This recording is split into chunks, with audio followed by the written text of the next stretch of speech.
It's about restoring. Words matter. It's restoring, as you've guided us to, Mr. President, restoring the warrior ethos, restoring victory and clarity as an end state, restoring intentionality to the use of force. So at your direction, Mr. President, the War Department is going to fight decisively, not endless conflicts. It's going to fight to win, not to lose. We're going to go on offense, not just on defense. Maximum lethality, not tepid legality. Violent effect, not politically correct. We're going to raise up warriors, not just defenders. So this War Department, Mr. President, just like America, is back.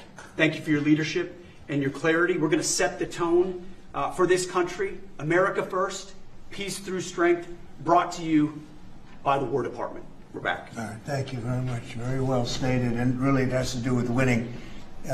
We should have won every war. We could have won every war, but we really chose to be very politically correct or wokey, and we just fight forever.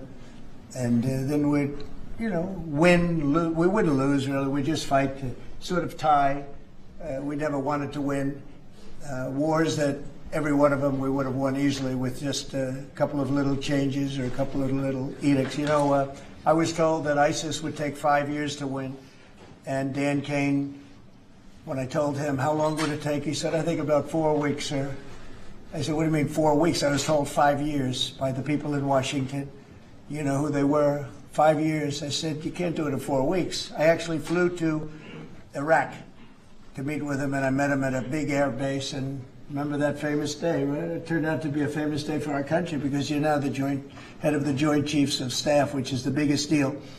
And he is, because he did things that everybody said he couldn't do. So they said it was going to be 5 years, and he knocked them out in about 4 weeks total, 100%. We took over, and ISIS was gone, and pretty amazing. But we never fought to win, and now if we have to fight it all, we solved 7 wars. We have the one that I thought was going to be probably one of the easier ones, and that's with President Putin and Ukraine. And that turned out to be one that's a little bit more difficult, but the 7 are done. They were supposed to be much more difficult to solve. I solved every one of them, and we're going to get the other one done too. But it turned out to be a little bit more difficult than I thought. And it'll get done or they'll be held to pay. But because they're losing 6 to 7, it used to be 5. I used to tell you 5. Now it's almost 7. I guess 7,000 people last week. 7,813 people, young